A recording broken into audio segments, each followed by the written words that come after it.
Bienvenue à la leçon 9 de notre Pioneer School. Aujourd'hui, nous parlerons de repentance. Je vais vous provoquer et vous aider à y voir plus clair sur ce sujet. Je vous pose une question.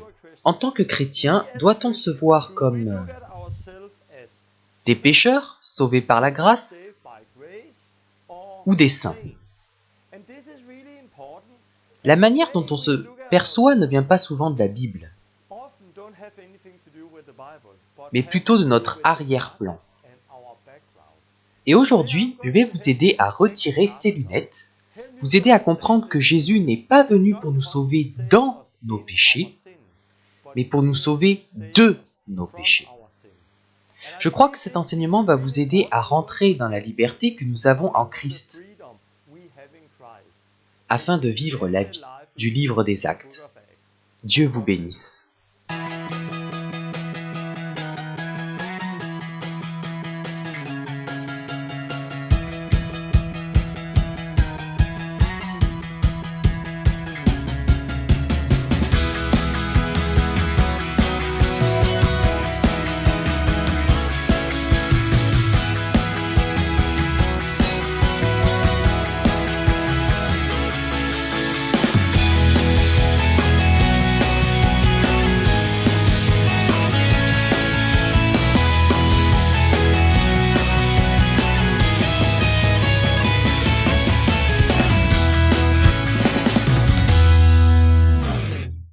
Bienvenue, c'est la leçon 9 sur un total de 20. J'aime ce que Dieu fait. Dieu fait des choses incroyables. Les fois précédentes, j'ai parlé de ce que vous devez faire pour être sauvé. Repentance, baptême. Et j'ai eu beaucoup de retours là-dessus. Il y a une vieille dame de notre ville qui m'a écrit. Elle m'a écrit que toute sa vie, elle a cru qu'elle était sauvée par son baptême, étant enfant. Mais après avoir vu cette vidéo, elle a voulu se faire baptiser. Donc après cette vidéo, je vais chez elle pour la baptiser. Donc beaucoup de choses se passent au travers de ces leçons. Et j'aime ça, j'aime ce que Dieu fait. Aujourd'hui, ce sera aussi très intéressant. Et je vous aiderai aussi à vous débarrasser de vos lunettes religieuses. Je vais parler de la repentance. Et je vais en parler d'une manière différente de ce que vous avez l'habitude d'entendre. Et à travers cette école biblique, je veux vous faire enlever ces lunettes afin que par vous-même, avec le Saint-Esprit, vous étudiez la parole de Dieu et expérimentiez cette libération. Donc je ne vais pas vous donner toutes les réponses, mais les grandes lignes, pour vous aider à comprendre ces différents sujets. Aujourd'hui, je vais beaucoup vous provoquer, dire des choses qui vont certainement vous déstabiliser. Mais souvenez-vous sur quoi on se base, sur nos traditions ou sur la parole de Dieu?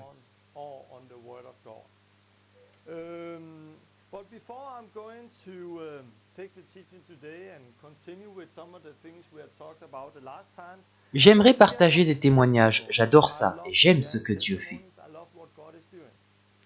La dernière fois, je vous ai montré comment je partage l'évangile. J'étais à cette table et je montrais comment partager la bonne nouvelle. Et Dieu veut que tout le monde se repente. Il nous a commandé de nous repentir. Notre boulot en tant que disciples, c'est de leur montrer de quoi il s'agit. Leur donner un évangile clair, afin qu'ils sachent ce qu'ils ont à faire. Car s'ils font ce qu'ils ont à faire, Dieu va agir ensuite. S'ils se repentent, il va leur donner un cœur nouveau. S'ils se font baptiser, il va les libérer de leurs péchés. Quand on impose les mains sur les gens, ils recevront le Saint-Esprit. La dernière fois, je vous ai montré comment je fais. C'est comme pour tout le reste. Il ne faut pas se contenter de la théologie. Si vous tirez une théologie de mes enseignements, alors vous avez échoué, et moi aussi. car il nous faut plus que de la théologie, il nous faut de la pratique. Lorsque j'ai commencé à partager l'évangile de cette façon,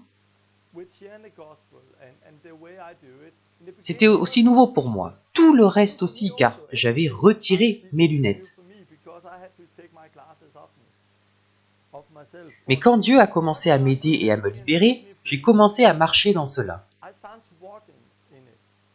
Et plus je marchais dans cela, plus ça devenait fort, et plus je voyais des choses se passer. Depuis la semaine dernière, j'ai vu 2 personnes sauvées, en prêchant l'évangile comme l'autre fois. L'un d'eux est un gars qui a vu une de mes vidéos et il m'a écrit. Il a 17 ans et vient d'une famille religieuse, mais il ne va plus à l'église. Et n'a jamais vraiment expérimenté Dieu et le salut. On s'est rencontrés dans un café, dans la ville où je vis. On s'est assis, on a pris un café et je lui ai parlé de Dieu, de Jésus. Je lui ai demandé s'il avait rencontré Dieu et ce n'était pas le cas. Puis j'ai partagé l'évangile. J'ai fait ce que je vous ai montré dans la leçon 8. Et quand j'ai fait ça, il a compris ce qu'il devait faire. Il a compris qu'il devait se repentir, être baptisé et recevoir le Saint-Esprit. Après ça, nous sommes allés à un endroit où je pourrais prier pour lui. Mais on était en ville et je cherchais un endroit tranquille. On a trouvé un parking et on est descendu au sous-sol. On était tranquille, pas de gens, pas de voitures. Donc dans ce sous-sol, au milieu de la ville, j'ai prié pour lui. Il s'est repenti, a été baptisé dans le Saint-Esprit et a commencé à parler en langue. Il était en feu. Ensuite, nous sommes sortis dans la ville. Il a prié pour une femme qui a été guérie, puis une autre qui a été guérie. Une femme qui ne pouvait plus bouger le bras a été guérie. Son mari et d'autres gens sont venus et leur expliquaient ce qu'il s'était passé. Et soudain, il y avait beaucoup de gens, et c'est lui qui a prié. Ensuite, je l'ai emmené chez des amis, car je devais rentrer. Ils sont allés à la plage et il s'est fait baptiser dans l'eau. C'était très froid, mais il s'est fait baptiser. Et il a été transformé. Je lui ai dit, tu ne vis plus pour toi maintenant. Tu dois être courageux et partager cela avec le plus de monde possible. Donc il est rentré et a écrit sur Facebook, j'ai vécu une journée incroyable. J'ai rencontré un homme appelé Torben, qui dit que tous les croyants peuvent avoir une vie avec Jésus comme les apôtres l'ont vécu, une vie de miracle. On a discuté et il m'a tout expliqué, afin d'être sûr que je sache dans quoi je mettais les pieds. Puis nous sommes allés dans un parking, il a prié pour moi et j'ai commencé à parler en langue. C'était surnaturel. Puis il raconte comment les gens ont été guéris. Tout cela en 1 heure. Dieu est grand. Puis il raconte son baptême. C'était froid. Et il termine en disant, la raison pour laquelle j'écris cela, c'est que Dieu veut plus pour nous que seulement aller à l'église et à des réunions. Il veut nous donner une vie de miracles et de guérison. Si quelqu'un a envie de ça, contactez-moi. C'est ce que Dieu fait. J'ai rencontré ce garçon. Je lui ai expliqué l'évangile. Je ne lui ai pas dit « Appelle Jésus dans ton cœur ». J'ai prié avec lui, il s'est repenti, il a été baptisé dans l'eau et dans le Saint-Esprit et il était en feu. Il est rentré et a partagé ça sur Facebook. 2 jours plus tard, une fille m'a contacté. Elle avait vu ce message sur Facebook, elle a 17 ans, et vient aussi d'un milieu religieux, mais vit dans le péché, ne connaît pas Dieu. Beaucoup de choses sont nouvelles pour elle, elle ne connaissant pas le parler en langue, etc. Donc je l'ai rencontrée, on est allé à Burger King. Je lui ai partagé l'évangile, cette fois avec des burgers, des serviettes, etc. J'ai partagé l'évangile comme dans la vidéo 8. Après ça, elle était prête à se repentir.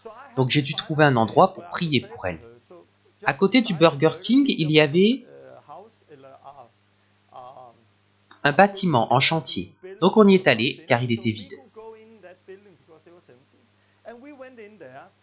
J'ai prié pour elle et le Saint-Esprit l'a touchée. J'ai eu une parole de connaissance pour elle. J'ai vu comme un serpent qui rampait, c'était sa vie. Et j'ai vu des pattes sortir du serpent. Il a pu se lever du sol. Puis des ailes ont poussé et il s'est envolé. Dieu voulait la libérer et la sortir des choses dans lesquelles elle rampait.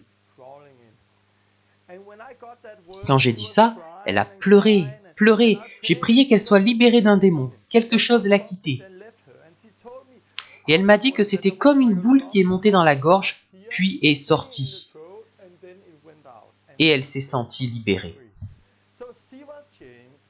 Puis nous sommes allés dans un magasin et elle a prié pour quelqu'un qui a été guéri. Puis elle m'a invité chez elle, j'y suis allé. J'ai prié pour sa mère et une autre personne. Et la mère m'a demandé de revenir car il voulait en entendre plus. Puis j'ai demandé à des amis si on pouvait la baptiser dans leur baignoire car il faisait froid.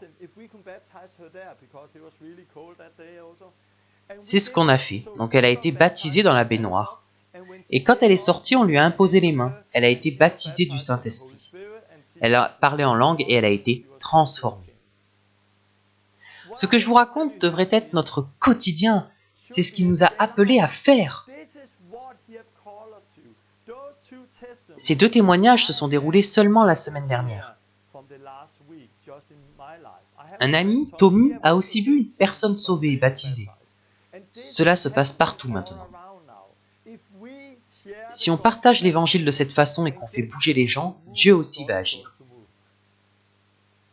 Ce que j'ai raconté avec la fille, ça s'est passé un lundi pluvieux au Danemark. Il pleuvait, pleuvait. Vous savez, on dit souvent « je déteste les lundis ». C'était un lundi gris et pluvieux. Mais la puissance de Dieu était là. Elle a été sauvée, a prié pour des gens qui ont été guéris, a été baptisée dans l'eau, et quand on lui a imposé les mains, elle a été baptisée dans le Saint-Esprit et a parlé en langue. Et tout ça s'est passé dans un magasin, un parking souterrain, un café.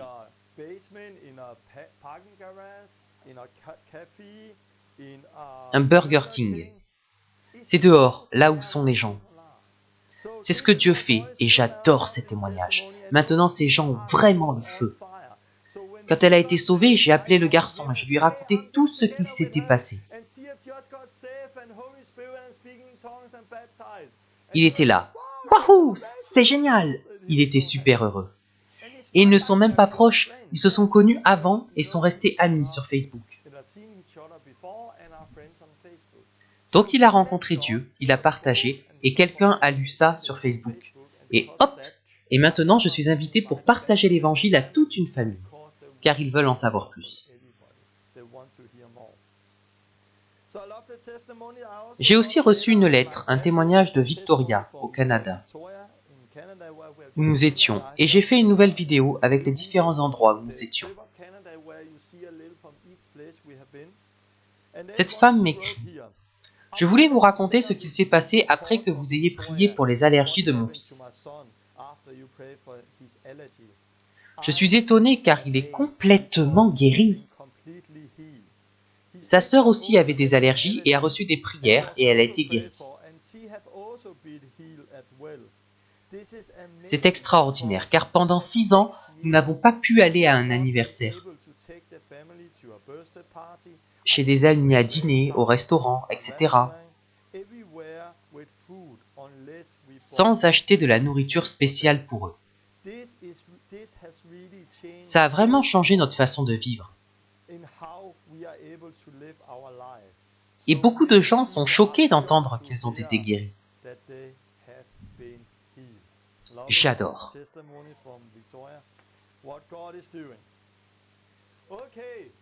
Donc encore une fois, ne faites de la théologie à partir de mes enseignements et de la parole de Dieu. Prenez-la et mettez-la en pratique. Et vous porterez des fruits, beaucoup plus de fruits. Maintenant, je voudrais prier, car c'est un enseignement vraiment important. Pour beaucoup de gens, cela va aller à l'encontre de leurs lunettes religieuses et les surprendre.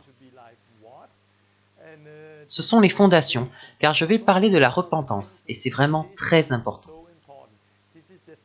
C'est la base, donc il faut comprendre ce que dit la parole à ce sujet. Dieu, je te remercie pour cette journée, pour tout ce que tu fais. Merci pour les 2 personnes dont je viens de parler, qui ont été sauvées et baptisées et sont maintenant en feu pour toi. Merci Seigneur, car nous allons voir des milliers de personnes être sauvées. Dans des Burger King, des centres commerciaux, dans la ville, au travail. Je prie que tu m'aides à partager ce message et que ce message ouvre les yeux, nous libère, afin que nous vivions la vie que tu as pour nous.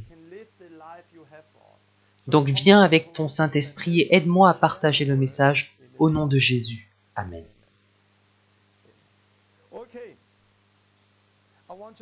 Je voudrais vous poser une question. Êtes-vous chrétien? Je le crois et je vous parle maintenant en tant que chrétien. Vous voyez-vous comme un saint? Sommes-nous saints en tant que chrétiens? Ou alors sommes-nous pécheurs? Comment voyez-vous les chrétiens et vous-même? Êtes-vous un saint ou un pécheur? Sommes-nous saints ou pécheurs? Il est très important que nous ayons la bonne réponse à cette question. Et sur cette question, j'ai été surpris de voir à quel point nous avons été influencés par nos traditions, nos lunettes. Car au Danemark, et si je demande aux gens s'ils sont saints ou pécheurs, je parle des chrétiens dans les églises. Quasiment tout le monde répondra « Nous sommes pécheurs ». Pécheurs sauvés par grâce. Au Danemark, presque personne ne répondra « Nous sommes saints ». Pourquoi? Car on se dit « Saint? Tu es un saint? Mais non! Es-tu sans péché? Pour qui te prends-tu » Il y a une grande peur dès qu'on parle de la sainteté.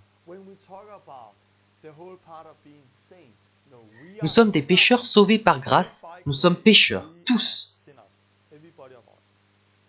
Et j'ai eu de grandes discussions avec les gens sur cette question. Et une chose qui m'a aidé à y voir plus clair sur ce sujet,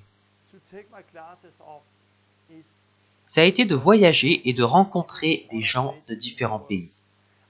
J'ai un ami, Don, de The Last Reformation USA. Et c'est vraiment intéressant de parler avec lui. J'apprends beaucoup de lui et il apprend beaucoup de moi. Car ce sont les points de vue de 2 mondes qui se rassemblent. Et quand je lui ai demandé, « Don, sommes-nous saints ou pécheurs ?» Il m'a répondu, « Nous sommes saints, évidemment. Nous étions pécheurs, mais nous avons été sauvés. Maintenant, nous sommes saints. » Dans la religion où il vit et dans les églises où il travaille, on utilise le mot « saint » comme dans une grande partie des États-Unis. Bien sûr, il y a aussi des endroits aux USA où l'on utilise le mot « pécheur ».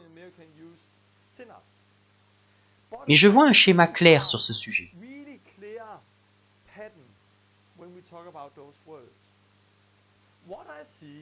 Ce que je vois, c'est que là où l'Église catholique et la Réforme sont importantes,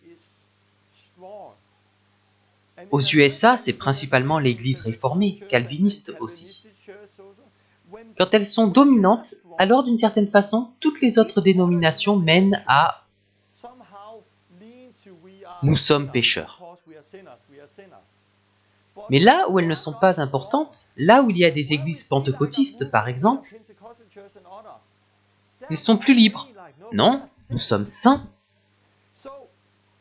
Donc j'ai vu que ce n'est pas le fait d'être baptiste, méthodiste ou pentecôtiste qui crée votre point de vue sur cette question.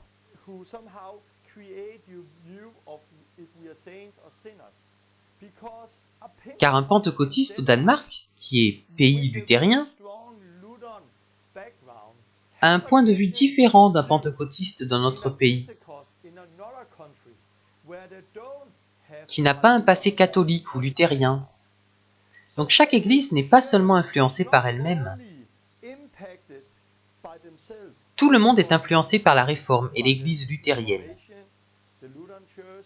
elle-même influencée par l'église catholique.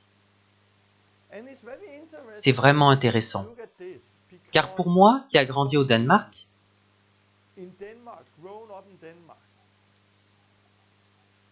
si je pose cette question aux Danois, tout le monde répondra « Nous sommes pécheurs ».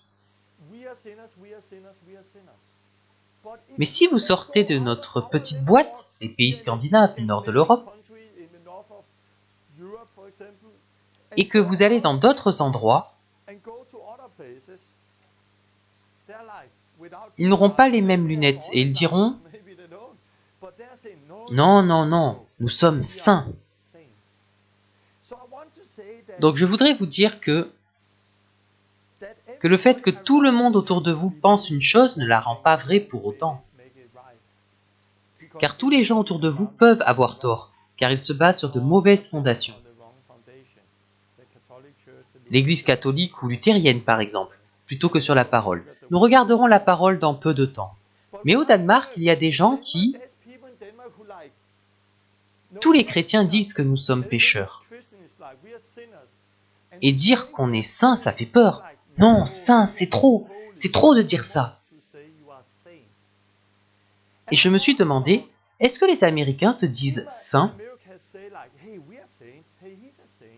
car ils ne connaissent pas la signification de ce mot? Par exemple, si je dis « je t'aime » au Danemark, je vais vous apprendre quelques mots en danois. Je t'aime en danois se dit « jeg elsker dig ». Et dire « je t'aime » en danois à quelqu'un,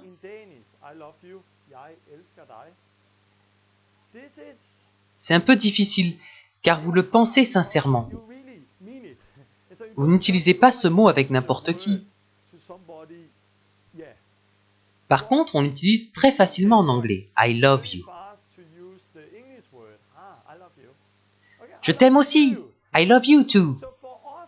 Donc, pour un Danois, c'est plus facile de dire je t'aime en anglais qu'en danois. Car c'est devenu une expression. On l'entend à la télé, dans des chansons, etc. Tout le monde dit I love you. On l'utilise facilement. Et je me suis dit que c'était peut-être la même chose avec saint. Peut-être que c'est une expression. Ils l'utilisent facilement. Mais chez les catholiques, saint, mais non, mais non. Pour devenir saint, le pape doit vous canoniser. Les saints sont seulement quelques personnes spéciales.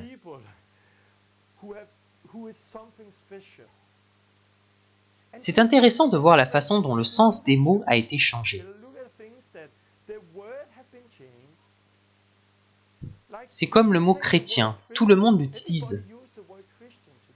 Mais si on connaissait sa signification, cela vient de petit Christ, du fait que les disciples ressemblaient à Christ.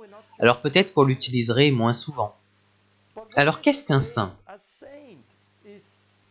La Bible parle aussi de peuple saint. Êtes-vous saint ou êtes-vous pécheur? Maintenant, je vais utiliser holy au lieu de saint, car je pense qu'aux États-Unis, le mot saint a été détourné. Pour cette raison, j'utilise peuple saint et pécheur. Donc la question c'est, que sommes-nous? Êtes-vous une personne sainte ou êtes-vous un pécheur? Voyons ce qu'en dit la Bible. Si on cherche ce mot saint dans la Bible, on le trouve par exemple 2 fois dans Actes. T'es saint dans Jérusalem, Actes 9, 13. C'est Luc qui s'exprime. Et pour parler des chrétiens, il utilise le terme « saint ». Dans le même chapitre, les saints qui habitaient Lyde, Actes 9, 32. Donc Luc, qui a écrit le livre des Actes, utilise le mot « saint » pour parler des chrétiens. Est-ce que c'est seulement le cas dans le livre des Actes? Non. Et vous allez voir que presque toutes les lettres commencent avec ce mot. Regardons 3 lettres. Dans Éphésiens, aux saints qui sont à Éphèse. Dans Philippiens, à tous les saints en Jésus-Christ qui sont à Philippe.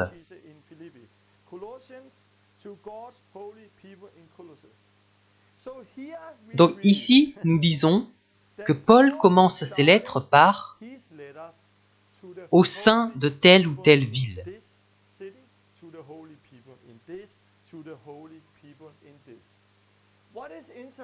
Et si vous parcourez le Nouveau Testament,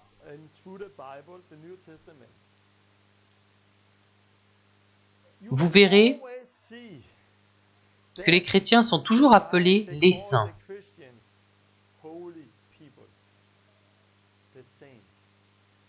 Les saints par-ci, les saints par-là. Si vous parcourez le Nouveau Testament et notez tous les passages où les chrétiens, les disciples, ont été appelés saints,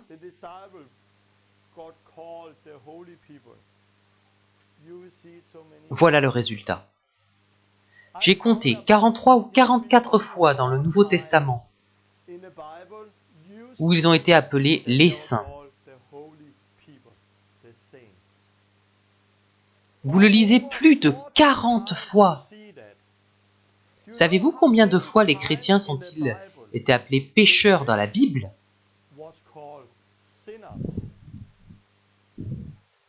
0. Les chrétiens n'ont jamais été appelés pécheurs dans la Bible. Jamais, jamais, jamais. Et dans beaucoup d'endroits, beaucoup d'églises, on pense que c'est sacré de se considérer comme un pécheur. Nous sommes pécheurs sauvés par grâce. Dans un pays comme le Danemark et dans les pays scandinaves, si je dis « nous sommes un peuple saint », oh non, non!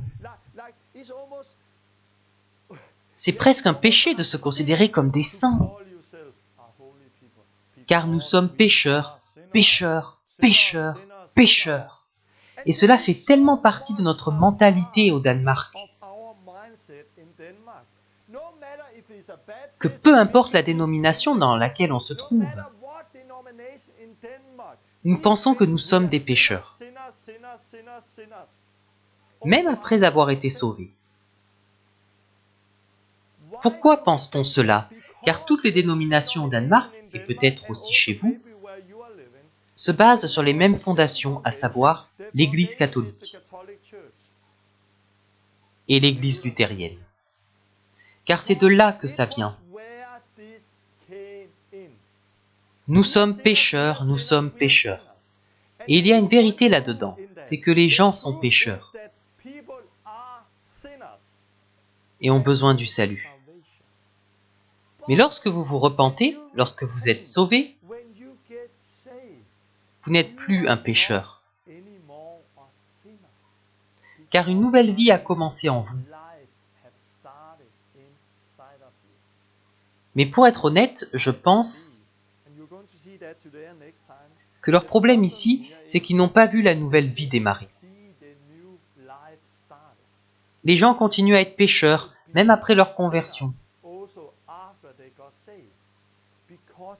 car ils ne comprennent pas véritablement l'Évangile.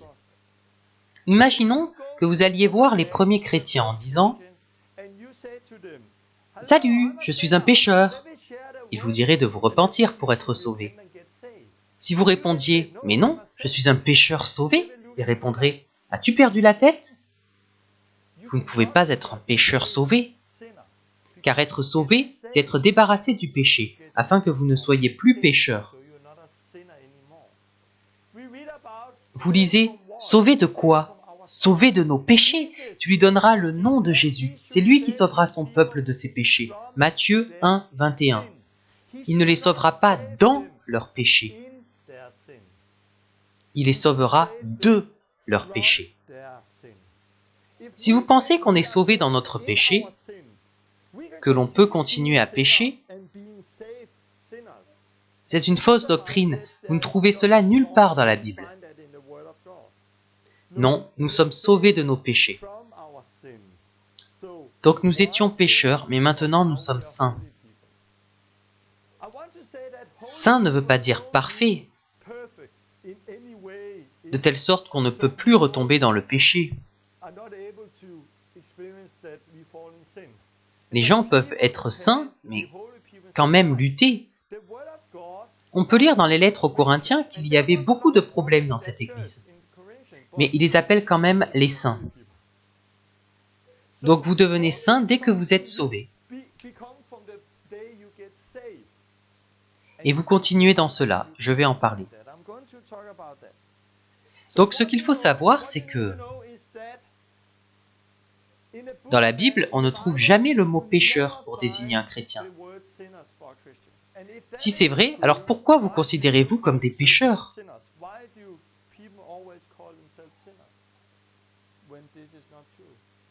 Car nous avons bâti sur de mauvaises fondations. Vous allez peut-être me dire, oui, mais Paul se considère lui-même comme pécheur. J'ai montré qu'il y a une quarantaine de passages dans la Bible, Nouveau Testament, où l'on retrouve l'expression saint. Mais dans les églises, les gens ne connaissent pas tous ces versets. Mais la plupart connaissent celui-ci. Jésus-Christ est venu dans le monde pour sauver les pécheurs, dont je suis le premier. 1 Timothée 1, 15. C'est Paul qui dit cela. C'est ce qui est utilisé au Danemark si vous allez sur des sites chrétiens, luthériens, et demandez « Sommes-nous pécheurs ou pas ?» Ils répondront « Oui, nous sommes pécheurs. » Et ils vous citeront ce verset. Jésus-Christ est venu dans le monde pour sauver les pécheurs, dont je suis le premier. Ils disent donc que Paul a dit de lui-même qu'il est le premier des pécheurs.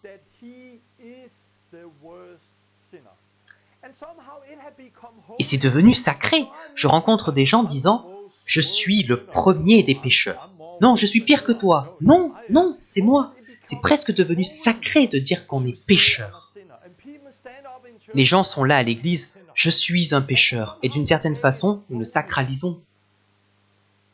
Mais Paul ne dit pas qu'il est un pécheur.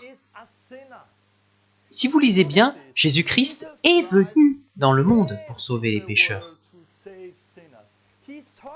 Il ne parle pas de quelque chose que Jésus est en train de faire, mais quelque chose qu'il a déjà fait. Il est venu ici pour sauver les pécheurs. Et de tous les gens qu'il est venu sauver, Paul était le pire. Car si vous lisez les versets précédents, il dit qu'il était un blasphémateur, un persécuteur, un homme violent. Il faisait beaucoup de choses folles. Paul était contre l'Église et voulait tuer les chrétiens. Donc c'était un homme violent contre Dieu. Mais Dieu l'a sauvé. Donc lorsqu'il dit qu'il est le premier des pécheurs, il ne dit pas qu'il l'est maintenant. Il dit qu'il l'était. Mais il utilise l'expression « je suis » car il parle d'un moment donné. Imaginez que ce soit vrai, que Paul se voyait comme le pire des pécheurs et qu'il pensait que c'était sacré. Alors pourquoi est-ce qu'à chaque fois qu'il écrit une lettre, il appelle les chrétiens les saints?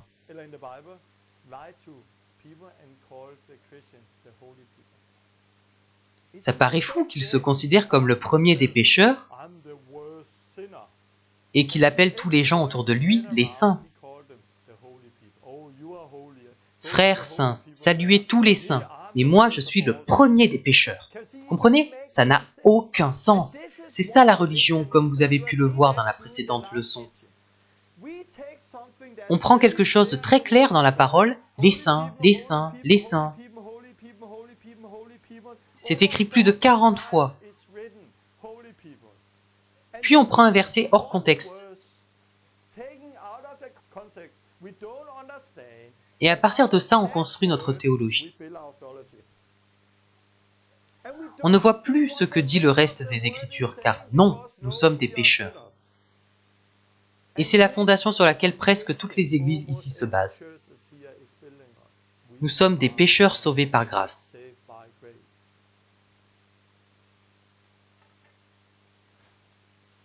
Vous comprenez? Et c'est une question de mentalité de comprendre qui nous sommes en Christ et ce qu'il a fait. Si vous restez avec cette mentalité, je suis un pécheur, je suis faible, pensez-vous que vous allez pouvoir expérimenter la liberté? Non. Vous vous verrez comme un pécheur, vous penserez comme un pécheur, et vous vivrez comme un pécheur. Mais si vous savez que vous êtes une nouvelle création, quelque chose de nouveau commence, vous allez vivre cette nouvelle vie.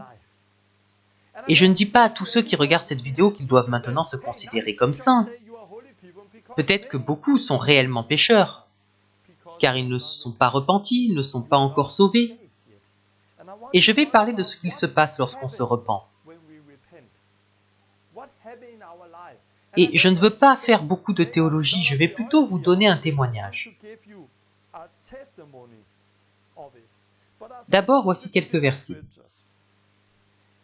Voici ce que dit la parole concernant le péché. Quiconque demeure en lui ne pêche point. Quiconque pêche ne l'a pas vu et ne l'a pas connu. 1 Jean 3,6.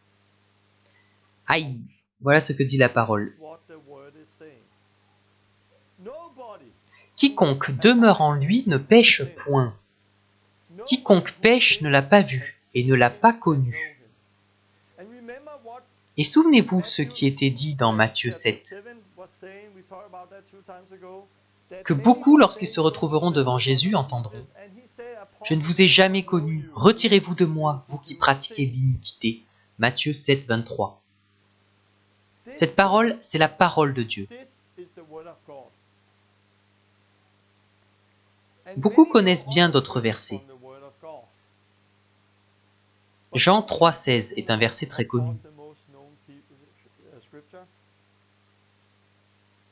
Ma question est, Jean 3,16 est-il plus la parole de Dieu que 1 Jean 3,6? Non. 1 Timothée 1,15 est-il plus que la parole de Dieu que 1 Jean 3,6? Non. Il est autant la parole de Dieu. C'est la vérité que quiconque demeure en lui ne pêche point. Mais beaucoup ont un problème avec cette vérité. Non, non, non. Calme-toi, Torben. Es-tu en train de dire que tu ne pêches pas? Souviens-toi de 1 Jean 1, 8, 9. Voici ce que dit 1 Jean 1, 8, 9. Si nous disons que nous n'avons pas de péché, nous nous séduisons nous-mêmes et la vérité n'est point en nous. Si nous confessons nos péchés, il est fidèle et juste pour nous les pardonner et pour nous purifier de toute iniquité. C'est la parole de Dieu et ça aussi.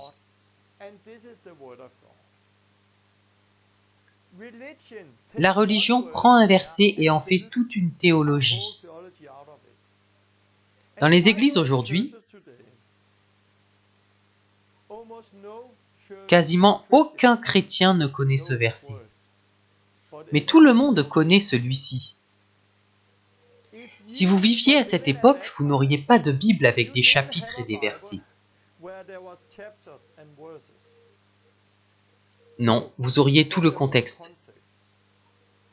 Mais aujourd'hui, nous avons des versets et des chapitres, et à cause de ça, beaucoup sont trompés. Ils disent « Non, non, si tu dis que tu es sans péché, la vérité n'est pas en toi. Nous sommes tous pécheurs, tous pécheurs. » Mais on pourrait aussi prendre ce verset et dire « Si tu pêches, tu ne le connais pas. » Alors, quelle est la vérité? Tout est vrai. La parole de Dieu entière est la vérité. Et si nous retirons nos lunettes religieuses, Nous n'aurons aucun problème avec la parole. Nous n'aurons plus besoin de mettre de côté certains versets ou de les survoler, comme si on ne les voyait pas, simplement parce qu'ils nous posent problème. Je voudrais vous partager un témoignage personnel. La chose positive dans mon parcours, c'est que quand j'ai été sauvé, je n'avais pas trop de bagages religieux comme certains. Je viens d'un milieu non chrétien. J'ai fait mon baptême et ma confirmation dans une église luthérienne, mais c'était juste religieux. Je n'avais jamais ouvert une Bible, je ne savais pas ce que disait la parole. Puis j'ai un ami qui m'a parlé de Jésus et je suis allé dans une église. Là-bas, le Saint-Esprit m'a touché. Je me suis repenti et j'ai demandé à Jésus de me sauver. À ce moment-là, j'ai senti le Saint-Esprit qui est entré comme une lumière en moi et je suis tombé à terre. J'ai vraiment rencontré Dieu. J'ai senti l'Esprit dans tout mon corps, c'était le 5 avril 1995. Je m'en souviens comme si c'était hier, c'était tellement fort. Je me suis relevé et quelqu'un m'a dit « Félicitations Torben, tu es né de nouveau !» Mais je ne savais pas de quoi il parlait. Je n'avais jamais entendu l'expression « né de nouveau », je ne savais pas ce que ça voulait dire. Mais quelque chose s'était produit en moi. La première chose, c'est que j'ai toujours eu peur de mourir. Et quand je suis rentré, je me suis dit « Torben, un jour tu vas mourir ». D'habitude, quand je me disais cela, je commençais à paniquer. J'avais peur car je n'aime pas penser à la mort. Mais cette fois-ci, quand je me suis dit « Torben, un jour tu vas mourir », j'étais sur mon vélo et je me suis dit « Ouais, je rentre à la maison ». Qu'est-ce qui m'arrive? Je n'ai plus peur. J'avais été libéré de la peur. À ce moment-là, je ne savais pas que Hébreux 2:15 disait que Jésus-Christ était venu délivrer tous ceux qui, par crainte de la mort, étaient toute leur vie retenus dans la servitude.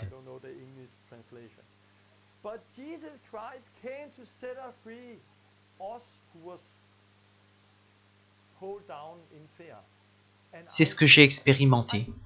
Je n'ai pas d'abord lu le verset pour ensuite essayer de faire partir la peur. Non, je l'ai expérimenté dans mon esprit et ça s'est produit comme ça.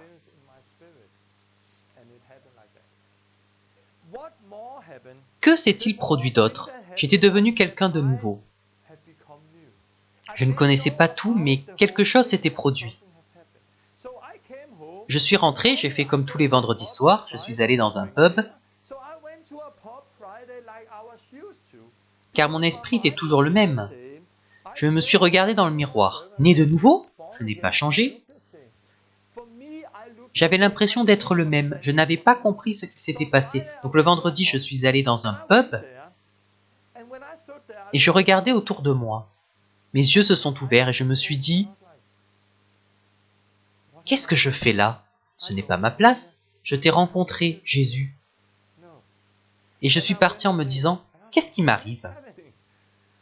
Je n'avais plus envie de ça. J'avais l'habitude de jurer et de mal parler. Mais quand je mentais ou que j'abusais du nom de Dieu, ça me faisait...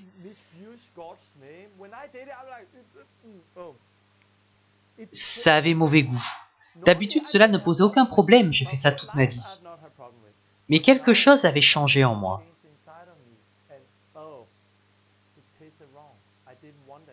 Et je ne voulais plus de ça. Puis j'ai arrêté ces choses. Autre chose, j'avais une copine et je couchais avec elle. Comme les jeunes pécheurs. J'étais pécheur, donc je couchais avec ma copine. Un jour, ma copine devait venir chez moi et avant qu'elle arrive, je me demandais « Que dit la Bible à ce sujet ?» Elle est venue et j'ai vraiment été tenté. Il y avait quelque chose qui, vous savez, le péché. Mais en même temps, je pensais, non, non, je ne veux plus de ça. Mais j'ai expérimenté la tentation et j'étais confus. Je me demandais, Que disait la Bible? Dieu, est-ce un péché? Je veux faire ta volonté. Est-ce un péché de coucher avec elle? J'essayais de me rappeler ce que j'avais appris quand j'étais confirmé à l'église luthérienne. Mais je n'avais rien appris là-bas. On y parlait seulement des traditions de l'église luthérienne. Donc j'étais là. Ok, que dit la parole? Honnêtement, à l'époque, je ne pouvais pas dire si la Bible disait que c'était un péché, car j'étais débutant et je ne connaissais pas la parole. Donc je demandais, Dieu, es-tu là? Allô? La tentation était forte, donc j'ai redemandé, Dieu, es-tu là? Ok, Dieu, tu n'es pas là. Alors j'ai fait comme ça et j'ai mis Dieu de côté. Et j'ai couché avec ma copine. Et immédiatement après avoir couché avec elle, je me suis dit, oh non, désolé, Dieu, qu'est-ce que j'ai fait? Je pouvais sentir au fond de moi que j'avais péché. Dieu, pardonne-moi, je ne veux pas te perdre, pardonne-moi. Mon corps entier criait vers Dieu.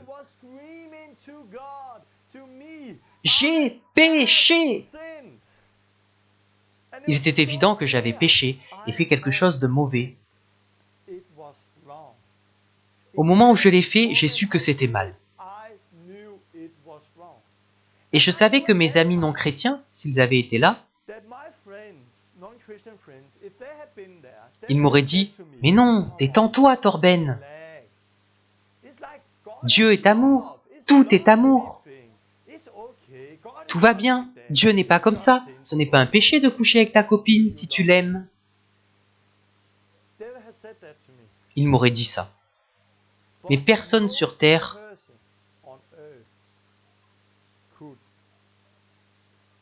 n'aurait pu me convaincre d'autre chose. Car au fond de moi, je savais. Je savais que j'avais péché. Pourquoi est-ce que j'en avais conscience? Parce que je m'étais repenti.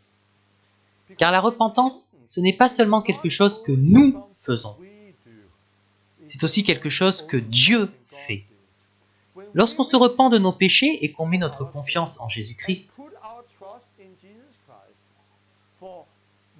pour ce qu'il a fait sur la croix, Dieu va changer notre vie. Il va créer quelque chose de nouveau en nous. C'est de ça dont il est question avec la Nouvelle Alliance. Jésus est venu avec ces choses pour nous sauver de nos péchés. Et dans la Nouvelle Alliance, il ne nous sauve pas seulement dans nos péchés, il nous sauve de nos péchés. Et il crée une nouvelle personne. Vous voyez ça dans Jérémie, 700 ans avant Jésus-Christ. Il a prophétisé que Dieu allait créer une nouvelle alliance. Jérémie 31-33. Je mettrai ma loi au-dedans d'eux. Je l'écrirai dans leur cœur et je serai leur Dieu, et ils seront mon peuple.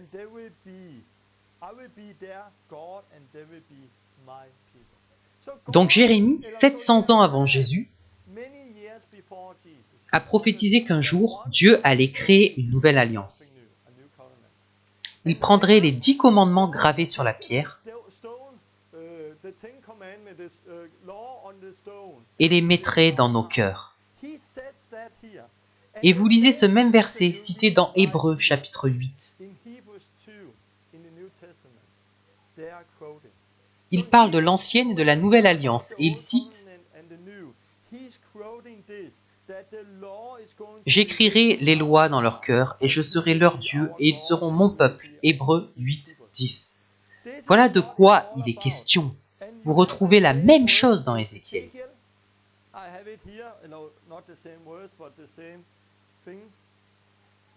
Ézéchiel a aussi prophétisé.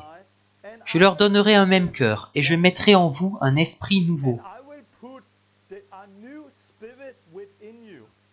J'ôterai de leur corps le cœur de pierre. » Pourquoi Dieu nous donne-t-il un nouvel esprit?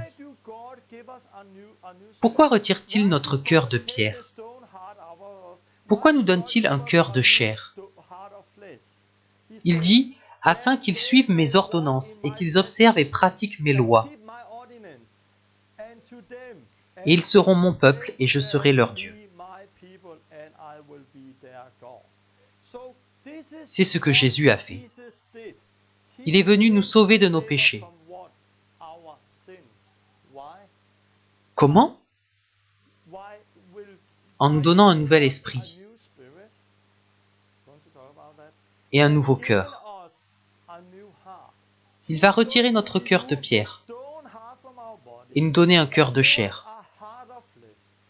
Il va écrire les commandements dans notre cœur afin que nous marchions selon ses lois,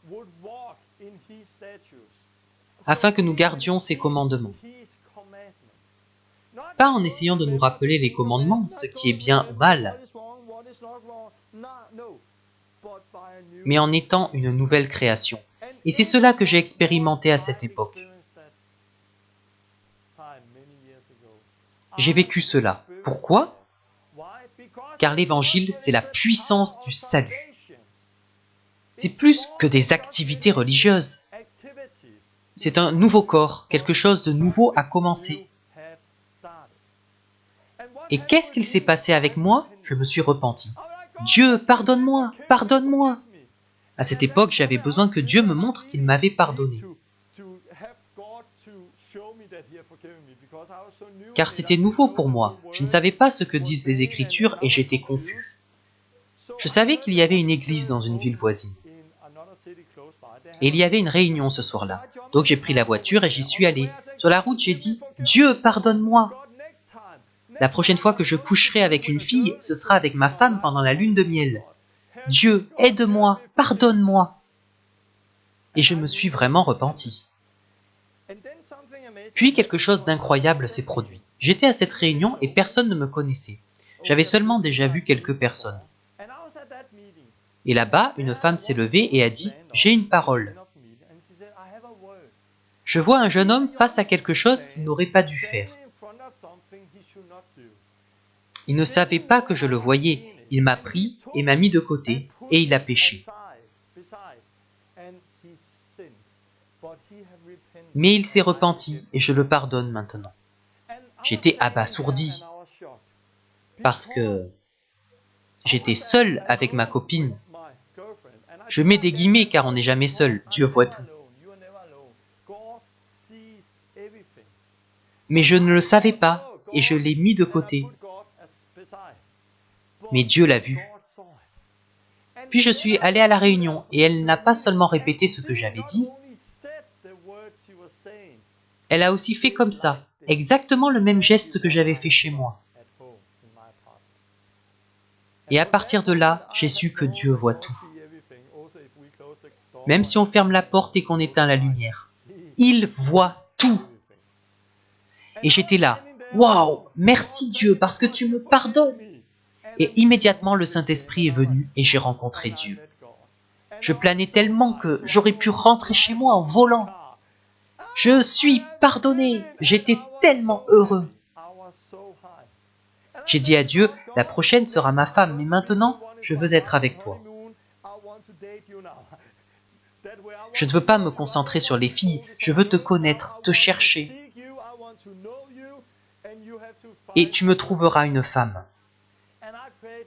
3 mois plus tard, j'étais à un grand concert chrétien, à l'autre bout du Danemark, avec 500 personnes. J'étais en train de louer Dieu, et à un moment, il m'a parlé. Je ne pensais plus aux filles depuis plusieurs mois, car je me concentrais sur Dieu. Et là, Dieu m'a dit, « Torben, la fille derrière toi sera ta femme un jour. » Quoi? Alors je me suis retourné et j'ai vu une fille. C'est ma femme! C'est ma femme! Je me suis retourné encore une fois, et je savais que ma femme était derrière moi, quelques rangées plus loin. Quand je l'ai vue, j'ai su. C'était la fin du concert, je devais me dépêcher de rentrer, et je devais ramener un ami qui m'attendait. Donc j'ai seulement souri de loin à cette fille. Puis j'ai pris la voiture et je suis rentré. Sur la route, j'ai dit à mon ami, « Hé, Michael, je viens de rencontrer ma femme. Je ne connais pas son nom, ni d'où elle vient, je ne connais rien d'elle. Mais Dieu m'a dit que cette fille avec une robe jaune sera ma femme un jour. Je le savais tout simplement, je suis rentré et j'ai dit « Dieu, je ne sais pas d'où elle vient, tu dois nous réunir de nouveau. » 3 mois plus tard, je l'ai revue. Et j'ai appris à la connaître, puis on s'est mariés. Il y a 3 jours, nous fêtions nos 17 ans de mariage et nous avons 3 enfants. Et j'ai appris que lorsque nous nous repentons de nos péchés, Dieu a quelque chose de meilleur pour nous. Ma femme est formidable. Elle est tellement sainte. Elle a grandi dans une famille chrétienne. Elle n'a jamais embrassé quelqu'un d'autre que moi. Elle n'avait jamais été avec quelqu'un. Elle avait été gardée par Dieu. Et elle est tellement forte. Et par rapport au péché, j'ai beaucoup appris de ma femme. Car je vois en elle tellement de choses différentes des autres personnes. Vous avez entendu ses chansons, elle a traversé beaucoup de choses, elle est si forte. Elle est le rempart de notre famille. Quand je voyage, elle vient souvent avec moi. Et nous travaillons ensemble. C'est moi le personnage public. Et les gens me voient plus souvent, mais je ne serai pas celui que je suis sans ma femme. Elle est la force, elle est formidable, et Dieu nous a rassemblés, je n'ai aucun doute là-dessus. Donc j'ai vu que si on se repent, Dieu a quelque chose de meilleur pour nous.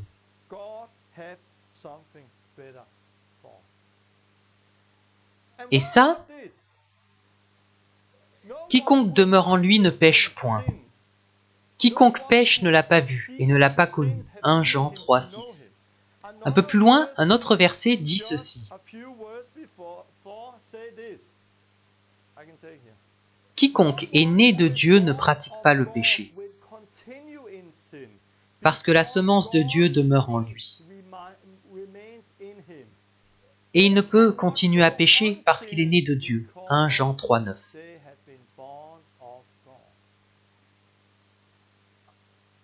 Qu'est-ce que ça veut dire? Je pense que c'est une bonne traduction.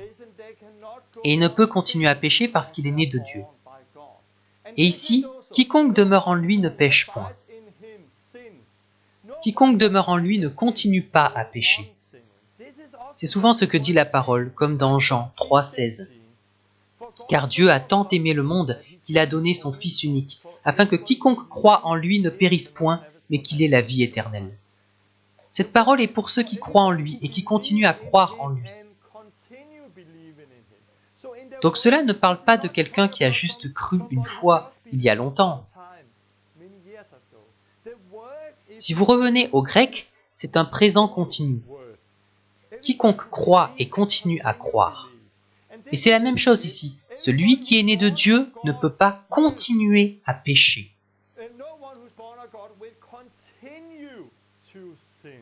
Pourquoi? Car il est né de Dieu.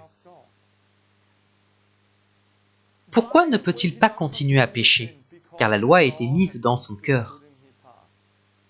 C'est ce que j'ai reçu, comme des millions d'autres personnes dans le monde.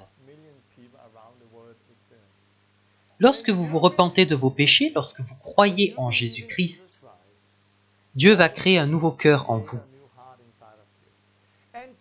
Et cela signifie que vous ne pouvez pas continuer à pécher.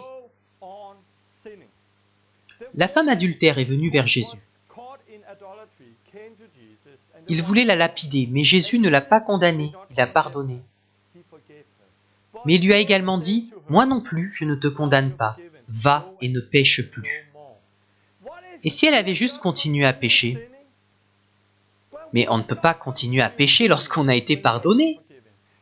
On doit comprendre que ce verset est aussi vrai. Si nous confessons nos péchés, il est fidèle et juste pour nous les pardonner. 1 Jean 1, 9. Mais nous devons comprendre que le pardon est lié à la repentance. Et que la repentance est liée à un changement de cœur et d'esprit, et donc au fait d'arrêter de pécher.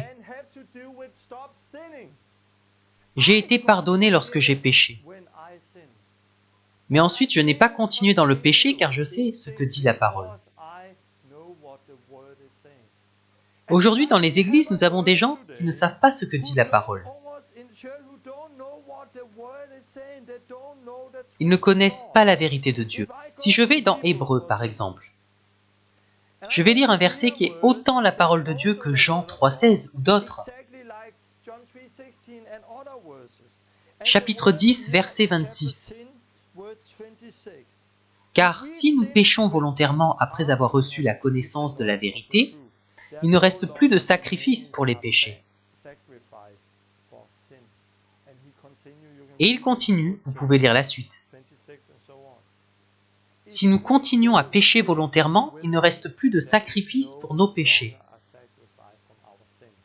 Le résultat sera la punition éternelle, c'est ce que dit la parole. Beaucoup lisent ce verset et se disent « Oh, mais moi, j'ai péché volontairement. Que veut dire ce verset ? Quand j'ai couché avec ma copine, j'ai péché volontairement. Je ne le savais pas, mais en même temps, au fond de moi, je le savais. Et j'ai péché, mais Dieu m'a pardonné. » Ici aussi, le verbe « pécher » a le sens de continuer à pécher. Si vous continuez à pécher volontairement, vous pouvez en arriver à ce point où le Saint-Esprit va vous quitter.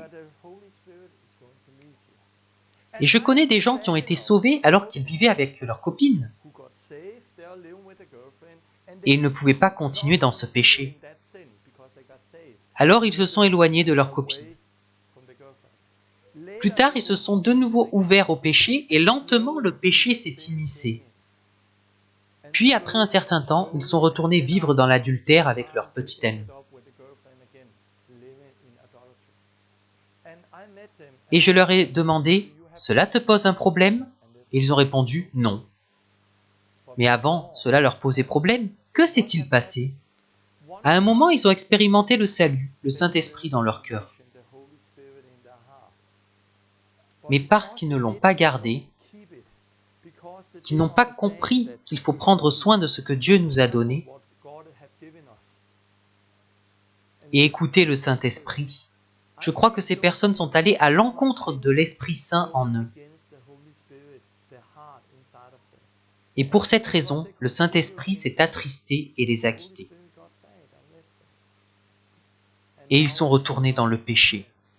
Et leur dernière condition sera pire que la première, dit la Bible. Sur le sujet du péché, c'est comme si on ne savait pas de quoi il s'agit dans nos églises. On reste sur l'idée que nous resterons toujours pécheurs, au lieu de comprendre que nous étions pécheurs, mais que Dieu a créé un nouveau cœur en nous. Et si nous avons conscience de ça, nous ne pouvons pas continuer à pécher délibérément, car nous avons ce nouveau cœur. Allons dans le premier épître de Jean. Car dans ce livre, vous pouvez lire quelque chose d'intéressant. 1 Jean 3, 7. Il parle des enfants de Dieu et de certaines choses que j'ai lues ici.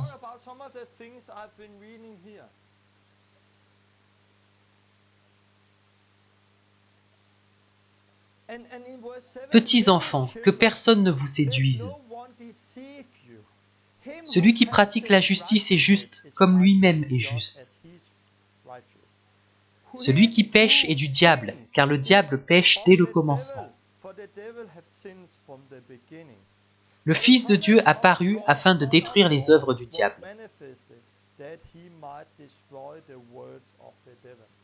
Donc Jésus est venu détruire le péché en nous. Puis au verset 10, vous lisez ceci. C'est par là que se font reconnaître les enfants de Dieu et les enfants du diable. Quiconque ne pratique pas la justice n'est pas de Dieu. Non plus que celui qui n'aime pas son frère. Voilà ce que dit Jean. C'est par là que se font reconnaître les enfants de Dieu et les enfants du diable. C'est par cela que nous savons. Nous lisons cela juste après ce verset. Voici comment nous savons. Quiconque est né de Dieu ne pratique pas le péché. De cette façon, vous saurez qui est enfant de Dieu et qui ne l'est pas.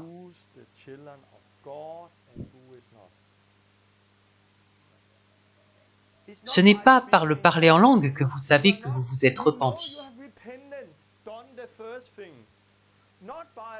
Ce n'est pas par le parler en langue ou la guérison des malades. Ce n'est pas par ces choses qu'on sait que l'on s'est repenti. On le sait par ceci. Voici comment nous savons qui est enfant de Dieu et qui ne l'est pas. J'ai parlé à énormément de gens, aussi bien des non-chrétiens que des chrétiens. Quand je parle à des gens religieux, j'ai souvent demandé à des jeunes, « Est-ce que tu vis dans le péché ?» Et s'ils ont une petite amie, je leur parle tranquillement, sans les accuser. Je leur demande, « Est-ce que tu couches avec ta copine ?» Oui. Ok. Est-ce que ça te pose un problème? Oui, je crois. Ok. Où ça? Dans ta tête. Car tu as entendu que c'était mal? Ou est-ce que tu ressens à l'intérieur que c'est mauvais? Beaucoup disent, je crois que c'est dans ma tête. Pourquoi? Car si cela venait de leur être intérieur, ce ne serait pas « Oh, c'est mal ». Ce serait plutôt « Tu es dans le péché ». Ils ne seraient pas dans le doute, ils sauraient qu'ils vivent dans le péché. Car ils sont nés de Dieu. Mais parce qu'ils ne sont pas nés de Dieu et sont seulement religieux dans leur tête, ils n'ont pas de problème avec le péché. Oui, ils savent intellectuellement qu'ils ne devraient pas faire ça. Mais ce n'est jamais passé de la tête à l'esprit. C'est pour cela que dans les églises aujourd'hui, beaucoup vivent dans le péché. Et on les appelle toujours chrétiens. On les appelle pécheurs, mais des pécheurs qui vont au paradis, car nous sommes tous pécheurs. Oui, ils vivent dans le péché, mais tout le monde vit dans le péché. Ils continuent dans le péché, mais ils croient en Dieu. Non, ce n'est pas en croyant que Dieu existe. C'est à cela que sont connus les enfants de Dieu. Si les gens vivent consciemment dans le péché,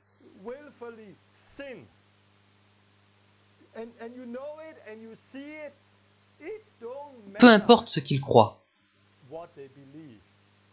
Si quelqu'un vit consciemment dans le péché, il n'est pas né de nouveau. Même s'il va à l'église, s'il est prêtre, s'il dit connaître Dieu et lire la Bible, il n'est pas né de nouveau, car Dieu est venu créer un nouveau cœur. Il est toujours saint, il n'a pas changé. Il est le même que dans l'ancienne alliance. Il n'a pas changé, c'est nous qui devons être changés par l'Esprit de Dieu, et la loi de Dieu sera inscrite dans nos cœurs. Et c'est ce qu'il se passe lorsqu'on se repent. Torben, es-tu sans péché? Non. Je ne dis pas que j'en suis là où je devrais être. Je suis plus là où j'étais, mais je sais qu'il y a plus. Car je dois ressembler à Christ et c'est ce dont j'ai envie. Au début de ma conversion, j'ai eu un rejet par rapport aux choses importantes. Et je ne pouvais plus faire ces choses. Et c'était plus facile pour moi d'arrêter ces choses-là. Mais vous ne pouvez pas vous couper la tête. Donc d'abord, Dieu s'est d'abord occupé des grandes choses, puis ensuite de mes pensées, puis de pourquoi ai-je réagi ainsi, pourquoi j'ai dit ces choses-là. Était-ce pour construire mon royaume, par fierté? Pourquoi ai-je fait ces choses? Et Dieu a continué à travailler en moi, et il continue encore à travailler aujourd'hui. Et il continuera à travailler en moi jusqu'au jour où je me tiendrai devant lui. Mais je veux qu'il continue à travailler en moi. Car si je m'arrête et dis « non, c'est assez », alors il n'est pas mon Seigneur. Je dois le laisser travailler en moi. Il y a eu des périodes dans ma vie où les choses allaient de plus en plus mal. Et je voudrais dire, il y a une différence entre vivre consciemment dans le péché et être lié au péché. Lorsque je me suis repenti, j'ai ressenti une liberté de plusieurs façons, vraiment. Mais il y avait toujours des choses dans ma vie dont je n'arrivais pas à me débarrasser. Quelque chose par-ci, par-là. Des choses que je n'aimais pas et dans lesquelles je ne voulais pas vivre, mais je retombais dedans. Je ne me sentais pas libre et ça me tourmentait. Puis j'ai été baptisé. Quand j'ai été baptisé, il ne s'est rien produit. Mais plus tard, j'ai eu une révélation sur ce qu'était le baptême. Et j'ai commencé à marcher selon Romains 7, la liberté du péché. Pardon, je voulais parler de Romains 6. Un jour, j'ai lu Romains 6, 14, et quand j'ai compris de quoi il s'agissait, je me suis senti libre. Ah ah, je suis libre! Et à partir de ce moment, j'ai de nouveau vécu un nouveau départ. J'ai expérimenté la liberté du péché et j'ai été libéré de ces dernières choses. Et ça a été un nouveau départ. Car ces choses ont un rapport avec le péché. Tout a un rapport avec le péché et la purification. Mais aujourd'hui, dans les églises catholiques, luthériennes, calvinistes et d'autres, beaucoup de gens ne sont pas baptisés d'eau. Et pour cette raison, ils ne peuvent pas marcher selon Romains 6. Ils ne vivent pas cette liberté, ils vivent selon Romains 7. Et beaucoup luttent avec la culpabilité. Et parce qu'ils n'ont pas le baptême dans l'eau et la liberté du péché, ils construisent une théologie selon leur expérience. Et leur théologie devient « nous sommes tous pécheurs » au lieu de « nous sommes saints ». Car Jésus n'est pas venu nous sauver dans nos péchés, mais de nos péchés. Jésus dit aux pharisiens dans Matthieu 23, 25, « Malheur à vous, scribes et pharisiens hypocrites, car vous nettoyez le dehors de la coupe et du plat, mais au-dedans, ils sont pleins de rapine et d'intempérance. » Puis il dit, « Nettoie d'abord l'intérieur de la coupe et du plat, afin que l'extérieur aussi devienne net. » C'est le problème avec les pharisiens et avec les gens religieux actuellement. Les gens religieux nettoient l'extérieur de la coupe. Mais intérieurement, ils se sentent toujours mauvais. Je rencontre beaucoup de gens qui ont grandi dans les traditions religieuses. Et quand je leur apporte cette bonne nouvelle, vous pouvez être libres. Ils ont essayé de vivre en chrétien pendant de nombreuses années. Ils savent beaucoup de choses. Mais ils se sentent toujours condamnés. Et sans cesse, ils luttent et ils pêchent. Ils luttent et ils pêchent encore. Au lieu d'expérimenter cette liberté. Pourquoi ? Car ils n'ont pas nettoyé leur vie de l'intérieur par un nouveau cœur. La liberté dans le baptême. Et parce qu'ils ne sont pas nettoyés, ils se sentent pourris à l'intérieur. Et la plupart le sont. J'ai rencontré beaucoup de gens qui sont allés à l'église pendant des années. Ils pensaient qu'ils étaient sauvés et qu'ils connaissaient tout. Mais quand ils ont vraiment été sauvés, ils ont dit « J'ai vraiment été trompé ». Et j'ai vu ça dans des églises pentecôtistes, dans des églises baptistes et ailleurs. Car c'est plus que de la religion, c'est la vie. Et nous ne devrions pas faire une théologie de la vie.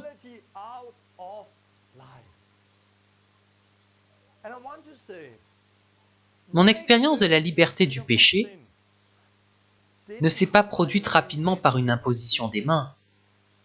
Non, elle s'est produite en cherchant Dieu, par la repentance, par le jeûne, etc. Mais notre problème parfois, c'est que nous voulons tout immédiatement. Et nous sommes incapables de faire ce qu'il faut pour entrer dans la liberté que Dieu a pour nous. Nous ne faisons pas tout le nécessaire, et pour cette raison, beaucoup ne vivent pas cette liberté. La prochaine fois, je parlerai du baptême d'eau. Et je partagerai mon témoignage sur comment j'ai expérimenté cette liberté du péché.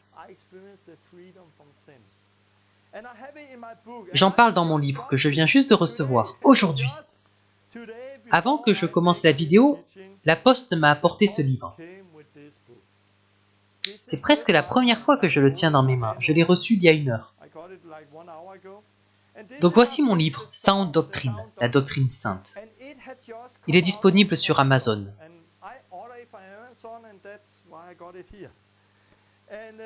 Vous pouvez le commander sur Amazon ou trouver le lien sur mon site. Dans ce livre, je raconte comment j'ai jeûné, comment j'ai eu cette liberté du péché,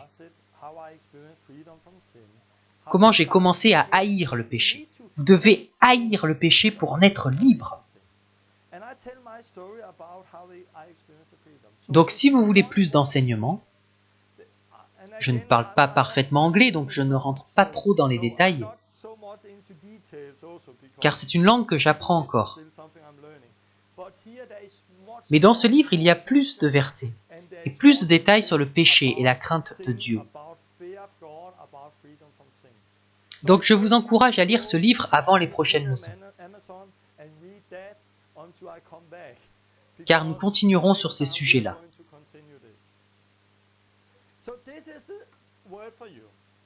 Je veux terminer en vous demandant, où en êtes-vous?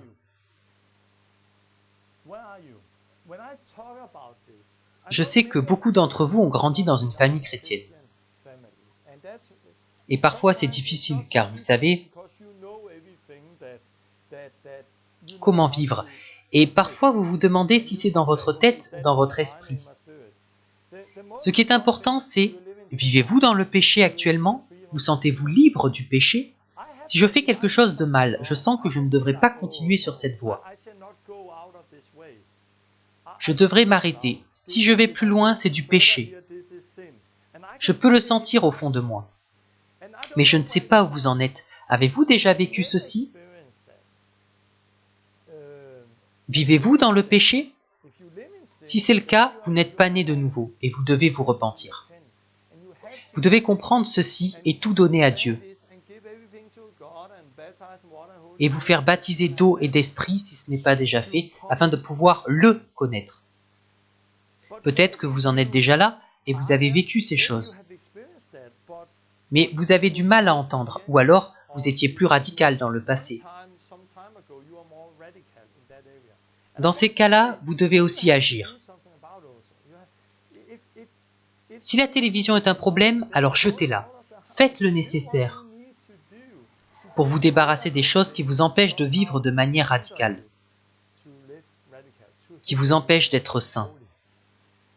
Et si on comprenait vraiment de quoi il s'agit, cela viendrait tout seul, car on se tiendrait éloigné de ces choses.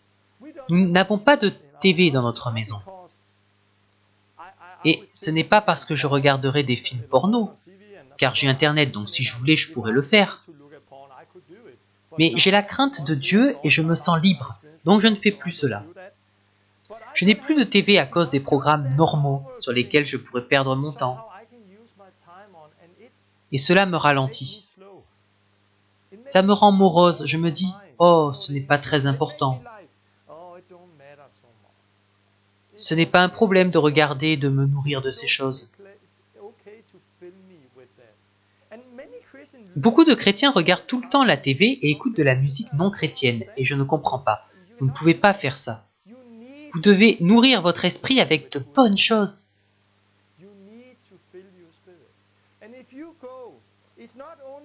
Et il n'est pas seulement question de se tenir éloigné du péché. Car dans Galates 5, il est question des fruits de la chair et des fruits de l'esprit. Au verset 19, « Or, les œuvres de la chair sont manifestes. Puis il fait une liste, l'idolâtrie, les querelles, les jalousies, etc. Puis il dit, ceux qui commettent de telles choses n'hériteront point le royaume de Dieu. Donc il dit ceci aux chrétiens, si vous vous détournez de ce chemin,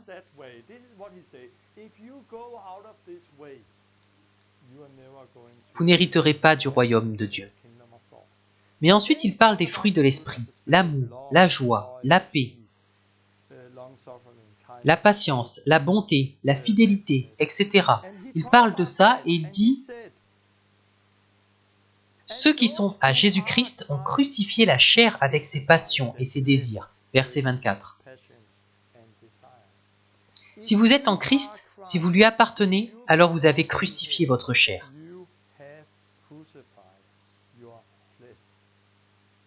Qu'est-ce que la repentance? La repentance, c'est quand vous marchez selon la chair. Vous marchez en dehors de cette route qui mène au jugement.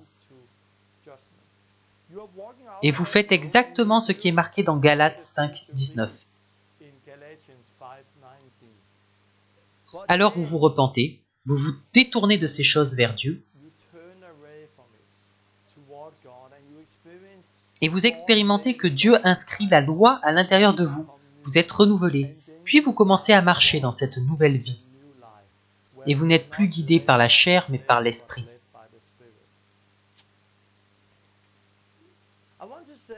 Où en êtes-vous dans tout ça? Je crois qu'il y a des gens qui ne sont pas sauvés. Je crois qu'il y a des gens qui ne sont pas baptisés et donc ne vivent pas cette liberté.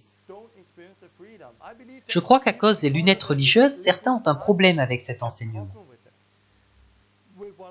Mais je crois aussi qu'il y a un désir en vous.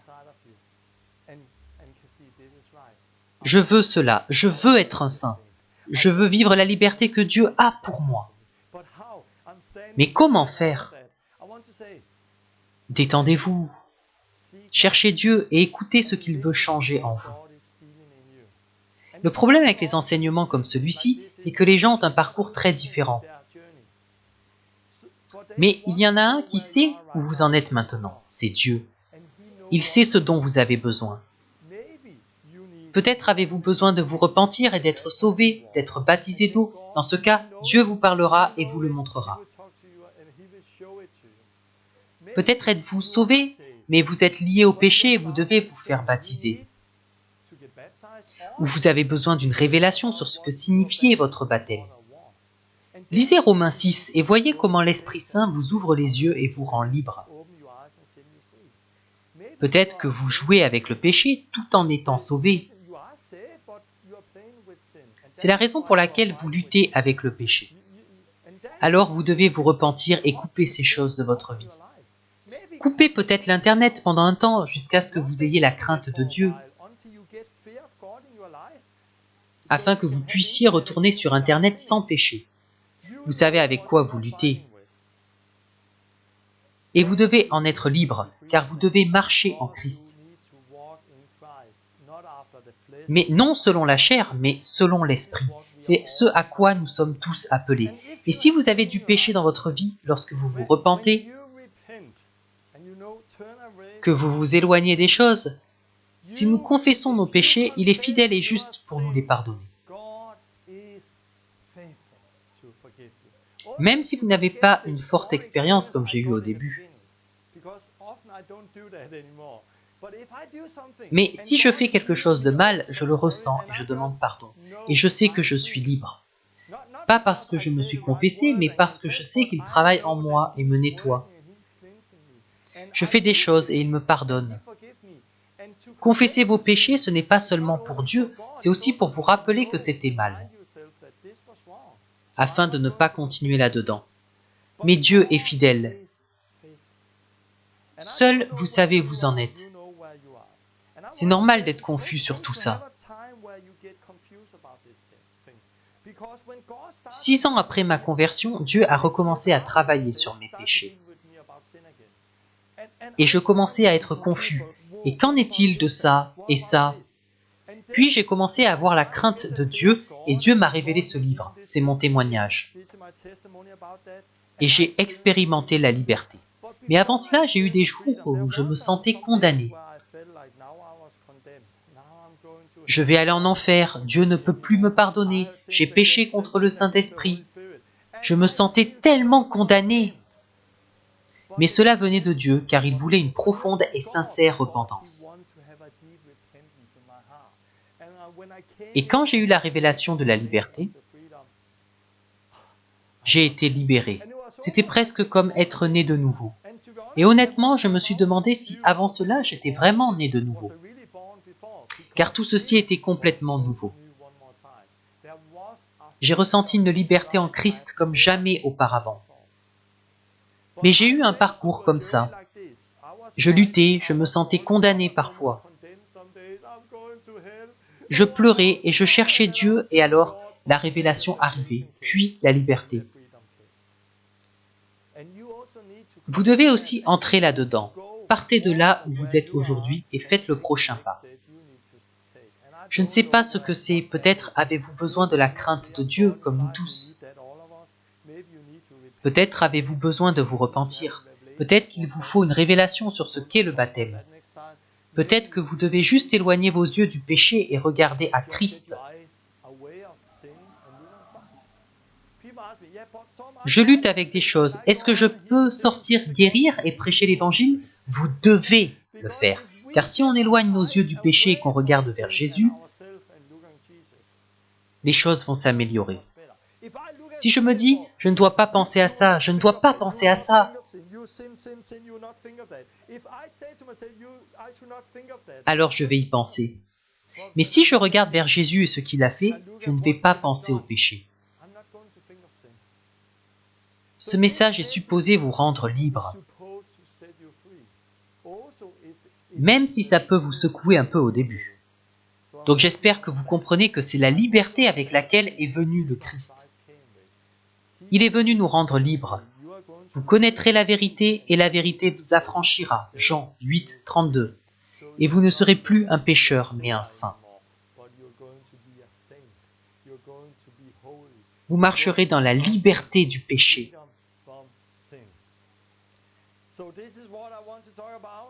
Lisez mon livre, je reviens dans 2 semaines. Je suis impatient de continuer.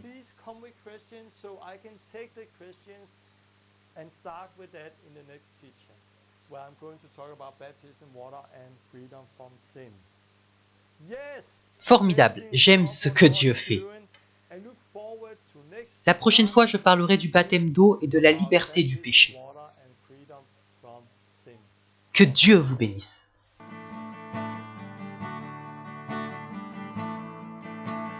Jesus, Lamb of God, who took our sin and shame. Jesus, Lamb of God, who took my sin and shame.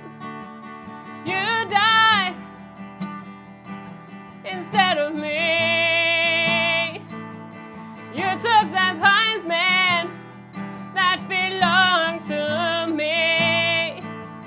You took that sickness at the cross. At the cross, you took my suffering. Jesus, Lamb of God, who took all sin and shame. Jesus, Lamb of God,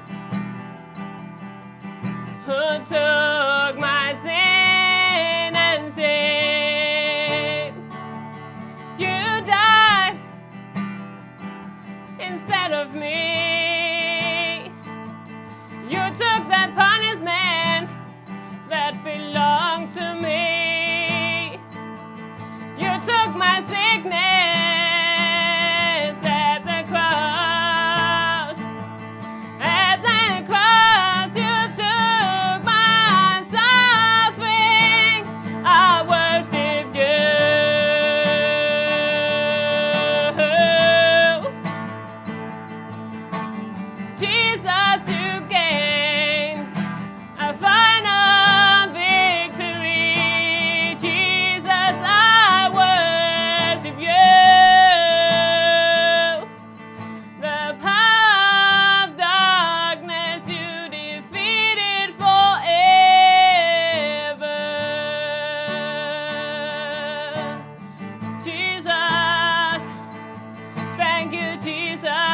your blood.